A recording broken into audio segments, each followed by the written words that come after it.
Financial markets పై పట్టు సాధించాలనుకునే వాళ్ళు Revanth conduct చేసే వెబినార్ కోసం ఈ నెంబర్ కి కాల్ చేయండి. నమస్తే, వెల్కమ్ టు సుమన్ టీవీ. నేను మీ విష్ణు. ప్రస్తుతంతో పాటు senior stock market analyst Eedara Ramakrishna గారు ఉన్నారు. వారితో మాట్లాడదాం. సార్ నమస్తే. సార్ ఈదర రామకృష్ణ గారు. నమస్తే అండి విష్ణు గారు, అట్లాగే సుమన్ టీవీ ప్రేక్షకులందరికీ. రైట్, ఈదర రామకృష్ణ గారు, welcome to market weekend outlook. ఒకసారి 25th అక్టోబర్ శుక్రవారం మార్కెట్ ఎక్కడ క్లోజ్ అయిందో చూద్దాము. సెన్సెక్స్ ఏమో 79,402 వద్ద, నిఫ్టీ ఏమో 24,180 వద్ద. సో సెన్సెక్స్ ఏమో 662 పాయింట్లు నష్టపోయింది, నిఫ్టీ ఏమో 218 పాయింట్లు నష్టపోయింది. ఇది 25th అక్టోబర్ శుక్రవారం నాటి మార్కెట్. ఒక్కసారి మనం ఒక నెలన్నర వెనక్కి వెళ్తే సెప్టెంబర్లో మనం చూసిన market historical all time high ఎక్కడుందంటే సెన్సెక్స్ ఏమో 85,978 పాయింట్లు మనం ఆల్ టైమ్ హై పీక్ చూసాము. నిఫ్టీ ఏమో 26,180 వద్ద ఆల్ టైమ్ హై పీక్ చూసాము హిస్టారికల్ గా.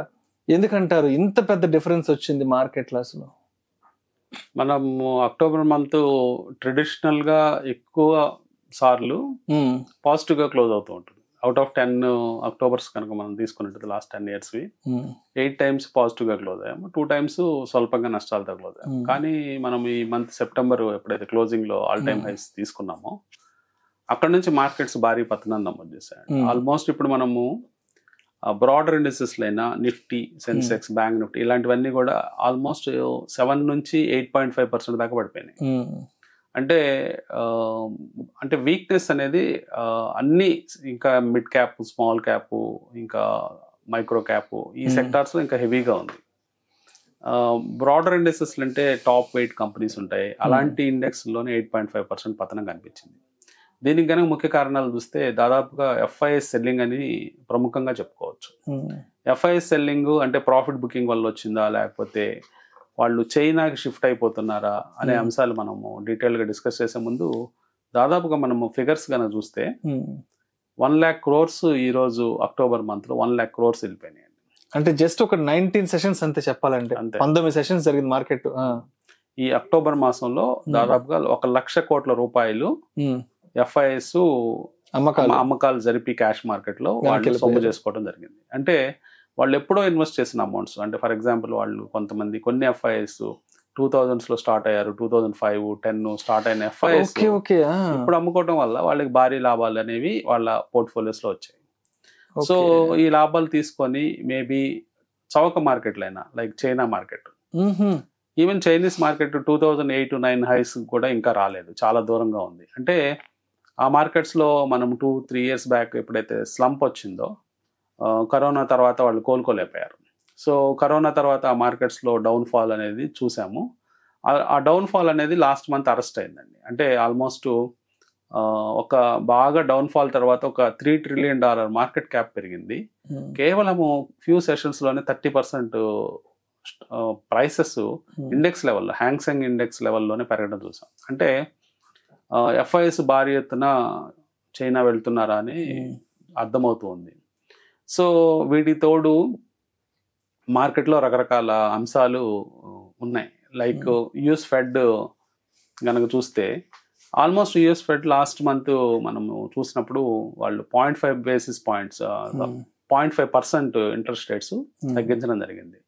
సో న్యాచురల్గా ఇంట్రెస్ట్ రేట్స్ తగ్గించినప్పుడు అక్కడ బాండ్ మార్కెట్స్లో కొంత సెల్లింగ్ వచ్చి ఆ ఫండ్స్ అన్ని కూడా ఎమర్జింగ్ మార్కెట్స్ వస్తూ ఉంటాయి. కానీ ఆ ఎమర్జింగ్ మార్కెట్స్ అనుకోకుండా ఇండియాకి రాకపోగా అవి వేరే దేశాల వైపు మళ్ళిస్తున్నట్టు అర్థమవుతుంది.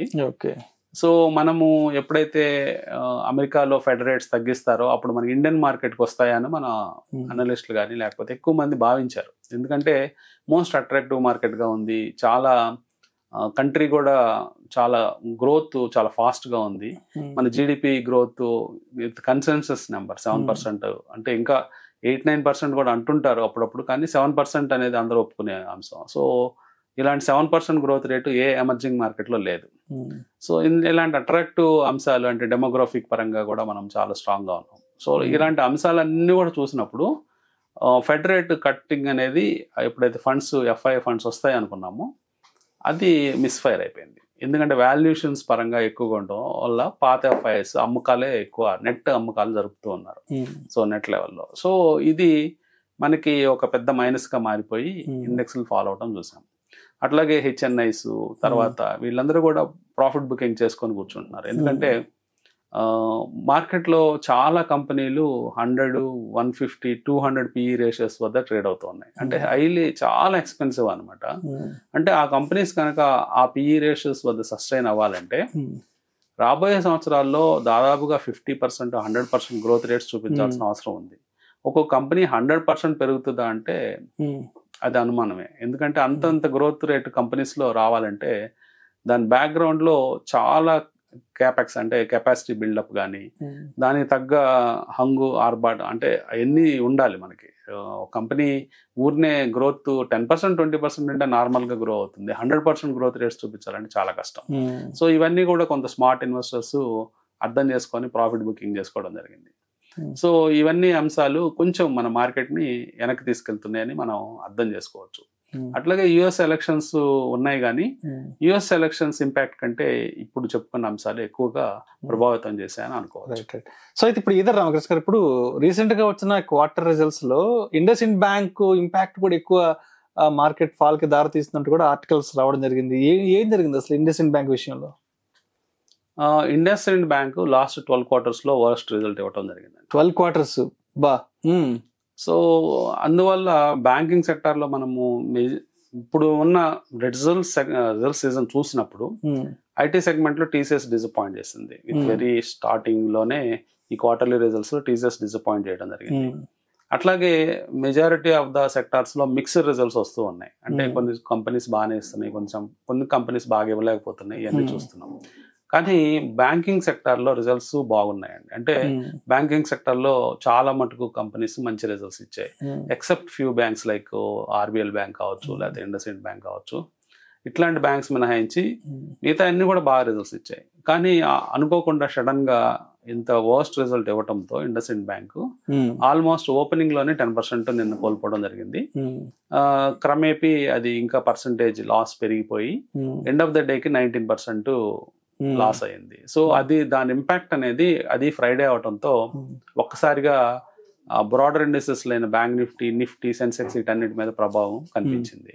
సో ఈ క్వార్టర్లీ రిజల్ట్స్ అనేవి అంత ఆసక్తిగా లేవండి. అంటే ఓవరాల్ గా చూసినప్పుడు కొంత డిసప్పాయింట్ చేసినాయి అని చెప్పుకోవాలి. ఇంకా చాలా కంపెనీస్ ఇవ్వాల్సిన ఉంది. మిడ్ క్యాప్, స్మాల్ క్యాప్ లో ఫ్రంట్ లైన్ కంపెనీస్ అన్ని దాదాపుగా ఇచ్చాయి.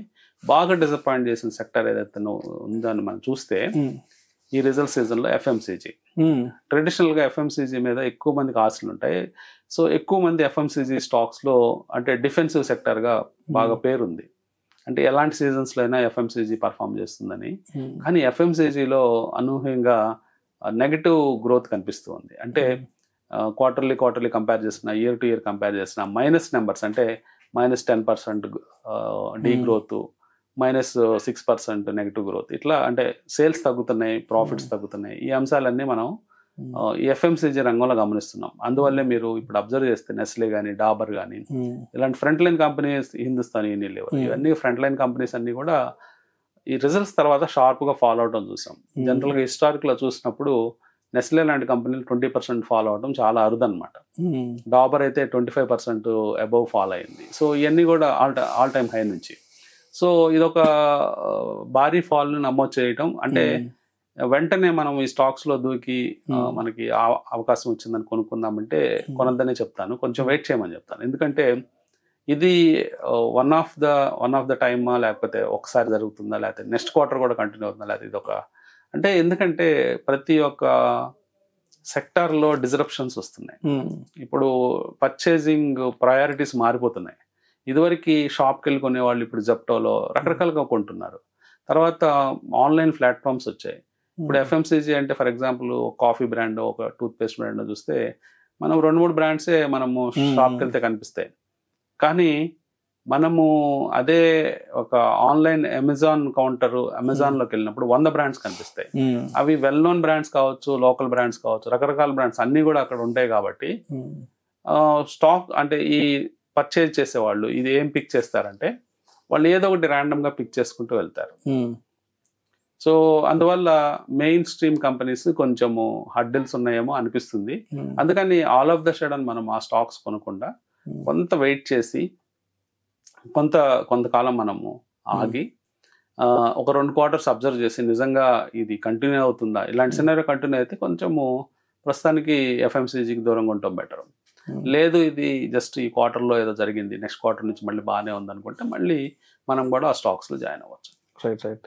సో ఇది ఇప్పుడు ఎఫ్ఐఎల్ విషయానికి వస్తే ఒక్కొక్క రోజు ఒక 5-6 వేల కోట్ల రూపాయలు అమ్ముకొని తీసుకొని వెళ్ళిపోతున్నారు కదా. మరి డిఐలు అంటే మార్కెట్కి ఎంత సపోర్ట్గా నిలుస్తున్నారు ఇప్పుడు? జనరల్గా డిఐస్ ఆల్మోస్ట్ ఈక్వల్ అమౌంట్ కొంటున్నారండి. అంటే వీళ్ళు 1 lakh crores అమ్ముతున్నారు, లేకపోతే మీరు అన్నట్లు రోజుకి 5,000 కోట్లు అమ్ముతున్నా వాళ్ళు మ్యాచ్ చేయగలుగుతున్నారు. ఓకే. కానీ ఇక్కడ ఒక డిఫరెన్స్ అందరూ అర్థం చేసుకోవాల్సింది ఏంటంటే డిఐస్ కొనే స్టాక్స్ ఏంటో మనకు తెలియదు. ఓకే. ఎఫ్ఐ అమ్మే స్టాక్స్ మనకు తెలుసు, ఎందుకంటే ఎఫ్ఐఎస్ దగ్గర పెద్ద స్టాక్సే ఉంటాయి.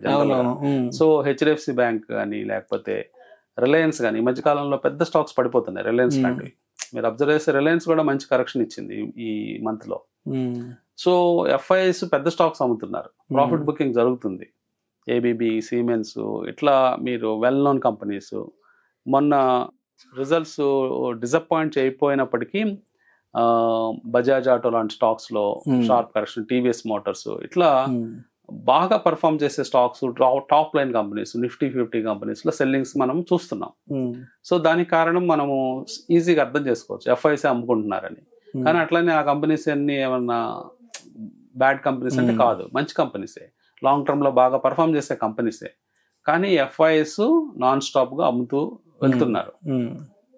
ఇప్పుడు మ్యాచింగ్ పాయింట్ చూస్తే ఈ 1 lakh crores వీళ్ళు అమ్మిన ఎఫ్ఐఎస్ అమ్మిన అమౌంట్ కి డిఐస్ అమ్మిన 1 lakh అమౌంట్ మ్యాచ్ అవుతుంది end of the day number.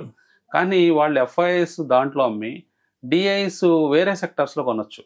Maybe కొన్ని సెక్టార్స్ లో లైక్ షిప్పింగ్ ఇండస్ట్రీ కావచ్చు, లేకపోతే defence, PSU stocks, PSU banks, public sector enterprises లో, పవర్, ఇవన్నీ ఈ డివిజన్స్ లో చాలా ఎరోజన్ కనిపించింది స్టాక్స్ లో.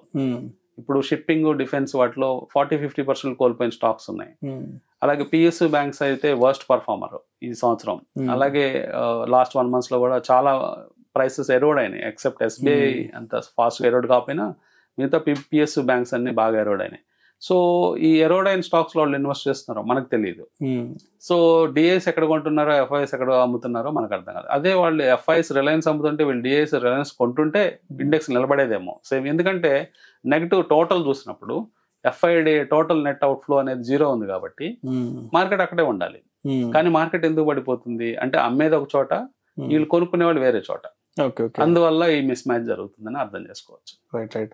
సో అయితే ఈ మధ్య మార్కెట్ మంచి ఆల్ టైమ్ హైలో ఉండబోతోందన్న ఈ స్పెక్యులేషన్స్ నేపథ్యంలో ఐపీఓలు కూడా విపరీతంగా వచ్చాయి కదా. ఎస్పెషల్ గా మాట్లాడుకోవాలంటే హుండై ఐపీఓ ఏంటి అసలు? హుండై ఐపీఓ పరిస్థితి ఏంటి?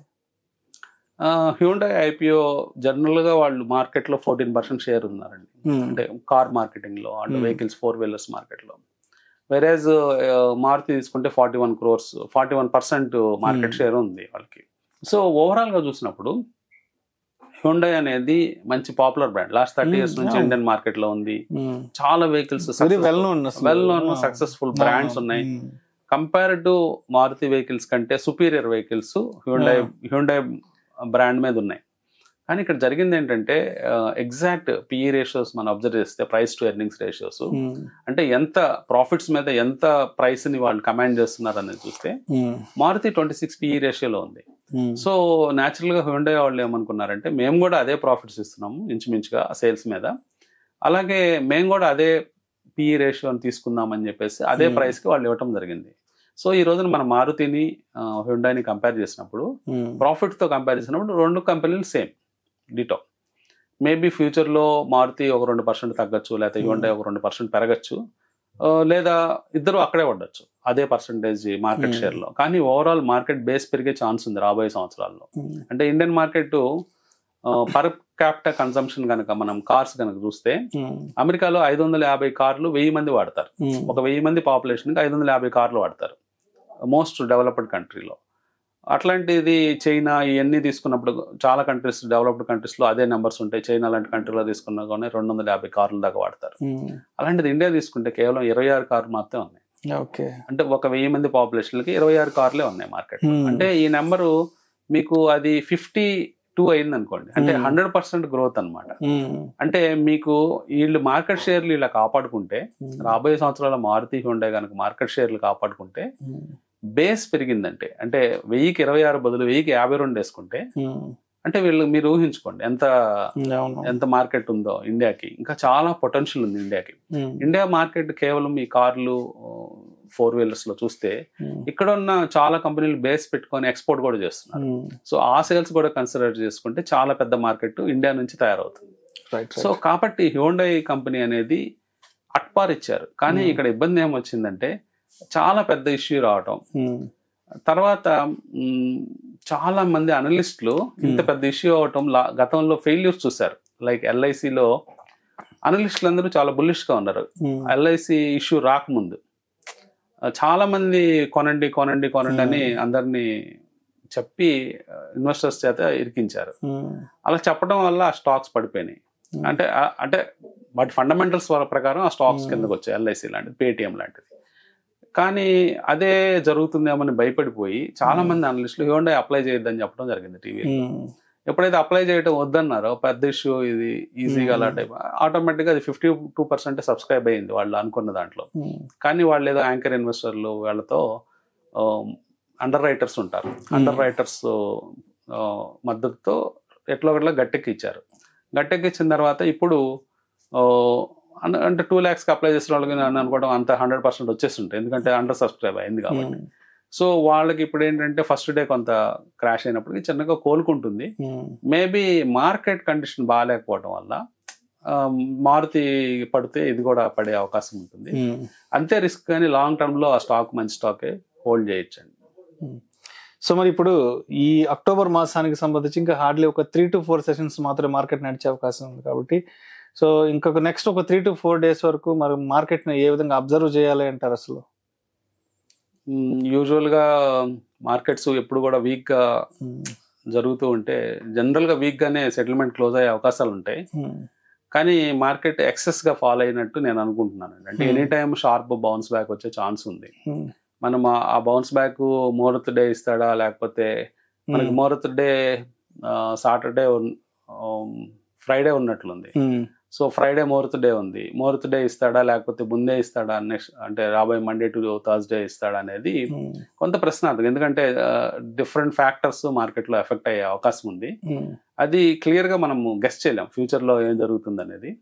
కానీ ఒక బౌన్స్ బ్యాక్ మాత్రం రావాలి. అట్లని చెప్పేసి ఫాల్ ఆగిపోయిందంటే లేదు, ఎందుకంటే ఇంకొక 3 to 5% పడిపోయే ఛాన్స్ ఉందండి. అంటే వర్స్ట్ కండిషన్స్ లో మన నిఫ్టీ ఇండెక్స్ ప్రకారం చూస్తే ఇంకొక 23,000, ఇప్పుడు 24,100 దగ్గర ఉన్నాము. ఇంకొక 1000 పాయింట్ల దాకా పడే ఛాన్సెస్ ఉన్నాయి ఈ మార్కెట్ లో. అంటే ఒక పుల్ బ్యాక్ వచ్చి పడుతుందా, లేకపోతే ఇక్కడ నుంచి స్ట్రైట్ గా పడిపోతుందా అనేది మనం క్లియర్ గా చెప్పలేం. సో మరి ఎక్కడ మార్కెట్ సపోర్ట్ అండ్ రెసిస్టెన్స్ ఎక్కడ తీసుకునే అవకాశం ఉందంటారు? అంటే సపోర్ట్ అయితే 23,000 క్లియర్ సపోర్ట్స్ అండి ప్రస్తుతానికి. అంటే ఇంకొక 5% కింద క్లియర్ సపోర్ట్ ఉంది. రెసిస్టెన్స్ అంటే మీరు అడిగినట్లు 24,700 అనేది క్లియర్ రెసిస్టెన్స్ అండి. ఎందుకంటే లాస్ట్ టైం అక్కడ నుంచి బ్రేక్ డౌన్ అయిపోయింది, తర్వాత 50 days మూవింగ్ యావరేజెస్ అక్కడ ఉన్నాయి.